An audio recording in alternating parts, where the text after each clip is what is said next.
Comment vous expliquez que ce sport, alors qu'il y a une pléthore de sports possibles, d'activités possibles, que ce sport-là en ce moment décolle véritablement? Bon, je pense que comme le basket, c'est un sport accessible à tous, il suffit d'avoir un ballon. Contrairement au basket, il n'y a pas besoin de panneaux.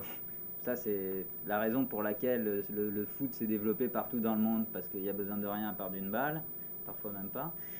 Non, je pense que socialement, les Américains, je pense que les parents aiment ce sport pour leurs enfants, même s'ils s'y intéressent pas eux en tant que parents, mais pour leurs enfants, ils aiment parce que ça leur permet de faire évoluer leurs enfants avec tout type de catégorie sociale, qui n'est pas forcément le cas pour pas mal d'enfants, surtout comme on en parlait avec les écoles publiques, les écoles privées, où les enfants sont cantonnés un petit peu dans leur catégorie sociale, enfin celle de leurs parents, quoi. Donc le foot, ça permet de les mélanger entre eux. Ça, c'est bien. Le foot, c'est un sport d'équipe, c'est un sport non violent, contrairement à pas mal de sports aux États-Unis. Donc les parents aiment bien. Et c'est un sport dont les représentants, donc les joueurs, ont quand même une bien meilleure image, je pense, que les joueurs de basket ou de foot américain, qui ne sont pas des exemples au niveau de leur style de vie, on va dire. Le fait que les latinos soient très nombreux aux États-Unis et qu'il y ait une immigration mondiale et plein de communautés différentes, est-ce que vous pensez que ça aussi, ça permet au foot de devenir un sport vraiment populaire Ouais, dans plein de villes différentes, dans plein d'états différents? ouais, je pense que ça devrait être la base. Et quand je disais tout à l'heure que je pense que la MLS était trompée stratégiquement au niveau de son marketing en essayant de toucher des gens qui n'aimaient pas le foot plutôt que d'essayer de convaincre justement tous ces gens, tous ces immigrés qui viennent de pays où le foot est roi et qui aiment déjà le foot.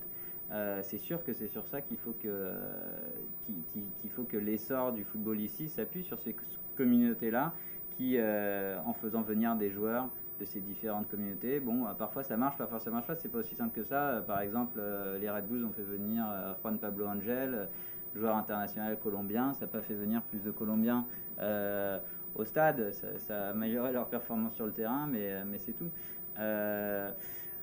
Après, à Chivas, par exemple, ils ont des joueurs mexicains, parce que Chivas, c'est un club affilié de Chivas Guadalajara, qui est un des plus gros clubs mexicains. Ça n'a pas fait tellement plus venir. Donc bon, ces communautés-là sont plus à même d'aller au stade, mais il faut quand même que le produit, aussi des communautés qui sont beaucoup plus exigeantes quant au produit qu'elles veulent voir sur le terrain, parce qu'elles connaissent le football de haut niveau.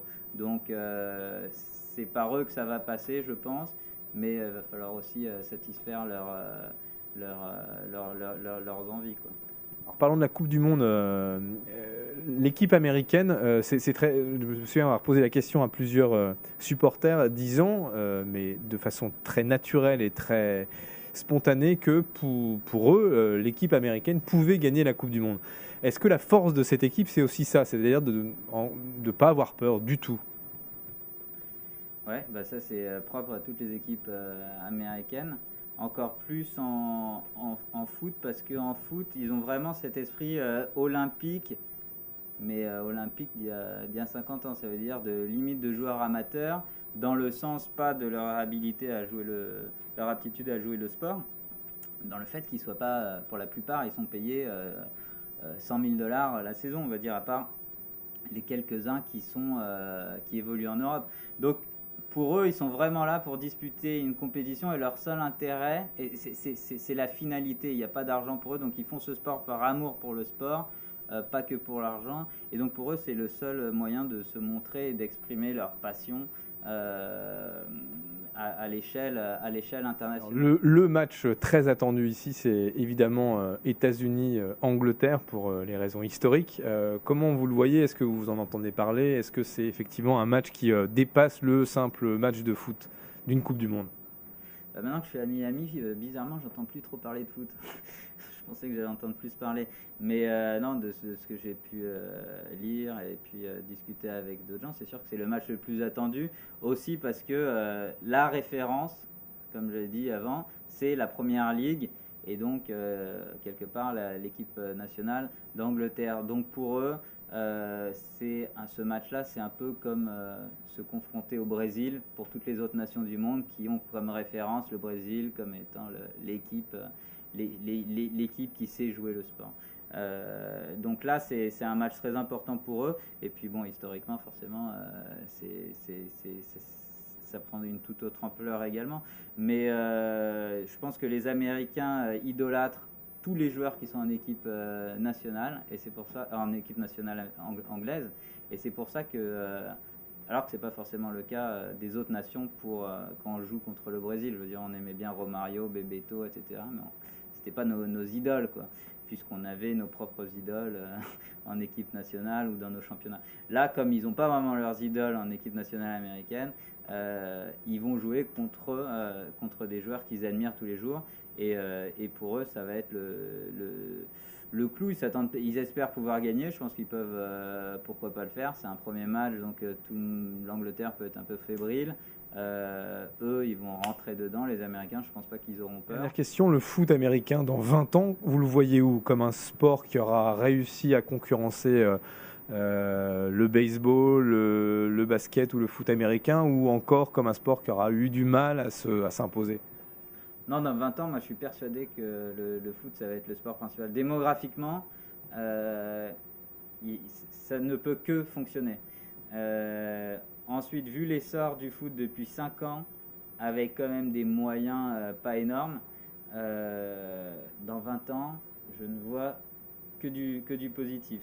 Vu les moyens financiers potentiels des propriétaires de clubs qui ont vraiment des milliards à leur disposition, le jour où la Ligue va les autoriser à dire ok, le salary cap passe de 2,4 millions à 50 millions ou à 100 millions, ils vont avoir cet argent, ces 100 millions, et là ils vont pouvoir faire venir les joueurs qu'ils veulent, et donc j'ai pas de souci. Et après, moi je pense que la clé de tout ça, ça va être par rapport à la crédibilité auprès des gens qui aiment déjà le foot, et comme je l'ai dit tout à l'heure, qui pensent que le foot ici manque de crédibilité. Et pour ça, il faut absolument que les États-Unis, que les clubs de Major League Soccer arrivent à se mettre d'accord avec c'est la CONCACAF. Non, comment s'appelle la fédération sud-américaine? L'ACA. Non, la CONCACAF. Ouais. Donc, je trouve le plus important pour que la Major League Soccer gagne en crédibilité auprès des fans, c'est qu'elle puisse jouer, que ces clubs puissent jouer la Copa Libertadores.